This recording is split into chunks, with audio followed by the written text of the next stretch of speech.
Welcome to shops of blessing.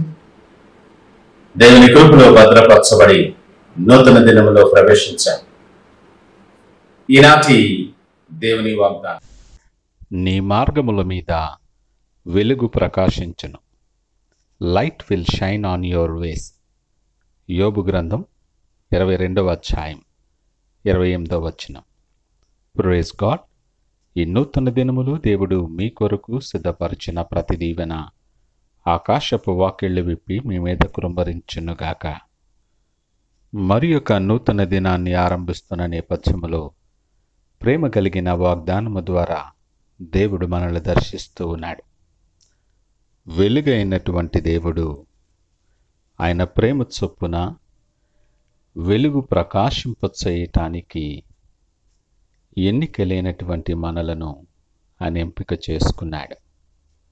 ఆయన నామము కలిగిన బిడ్డలుగా నీ మార్గములలో చీకటి ఉండకుండులాగున నీ మార్గముల మీద వెలుగు ప్రకాశింపచేయటానికి ఆయన ఇష్టపడుతూ ఉన్నాడు.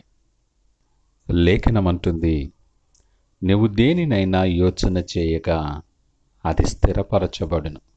అవును, ప్రేమ కలిగిన దేవుడు నీ పక్షంగా ఉంటూ నీ ఆలోచనలు, నీ తలంపులు, నీ ప్రయత్నాలు సమస్తమును స్థిరపరచబడి నీ మార్గములో వెలుగుతో నింపబడటానికి దేవుడు నీతో పాటు కూడా ఉంటున్నాడు. నీవు ఆశీర్వాదానికి వారసులుగా ఉండటానికి పిలువబడ్డారు అని ఆయన జ్ఞాపకము చేస్తూ ఉన్నాడు. చీకట్లు మనలను కమ్ముకున్న నేపథ్యములో ఆయన సిద్ధపరిచిన ప్రతి దీవెన, ప్రతి ఆశీర్వాదం మనం ఎలాగూ స్వతంత్రించుకోవాలి అని దేవుడి ఉదయం మాట్లాడుతూ ఉన్నాడు. ఆయన నీ మీద, నీ మార్గముల మీద వెలుగు ప్రకాశింపచేయటానికి సిద్ధంగా ఉన్నాడు. ఆ వెలుగు నీ మీద ప్రసరింపబడాలి అంటే 4 పనులు మనము చేయాలి. మొదటిగా, నీవు సర్వశక్తిని వైపు తిరగవలసిన వానివిగా ఉన్నావు. లోకము వైపు, లోకాశల వైపు, మరి లోకములో ఉండే ప్రతి ఆకర్షణ వైపు పరుగులు పెడుతున్న నీ అడుగులు, వాటిని సర్వశక్తిని వైపు మరల్చుకోవాలి.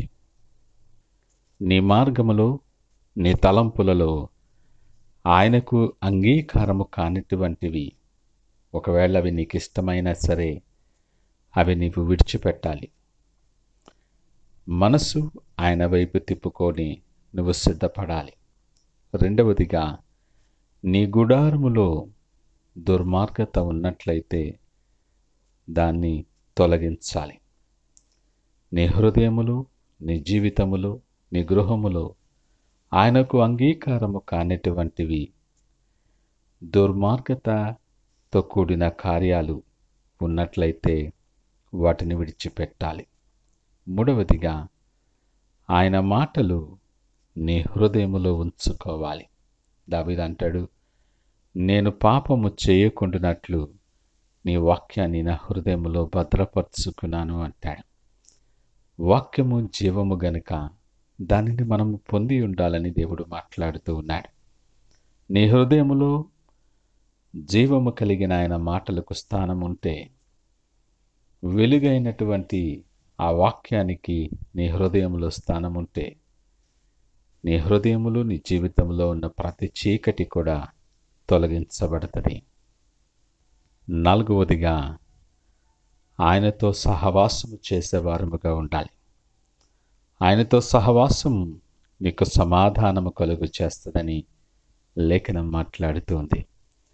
ఈ ఉదయకాల సమయం నువ్వెవరివైనా, నువ్వే స్థితిలో ఉన్నా, నీ మార్గాల మీద వెలుగు ప్రకాశింపచేయాలని దేవుడు ఎదురు చూస్తూ ఉన్నాడు.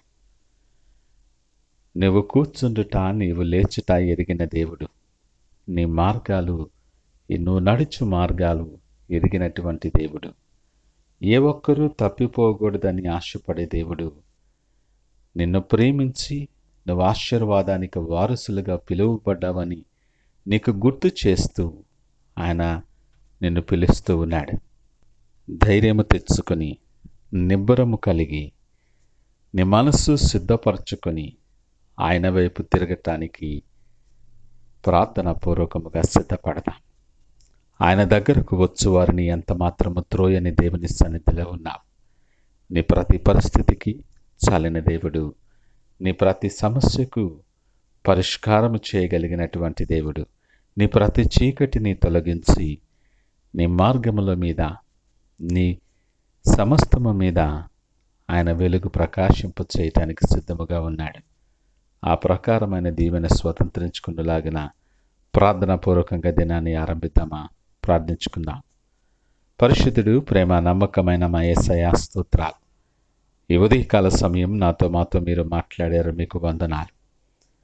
మా జీవితంలో ప్రయాణములో అనేకమైన చీకట్లు మమ్మలను కమ్ముకున్నాయి. అనేకమైన ఆందోళనలు మమ్మలను ఆవరించి ఉన్నాయి. మార్గము గమ్యము ఎరగనటువంటి రీతిలో భారభరితమైన ప్రయాణం మాది కొనసాగుతూ ఉంది.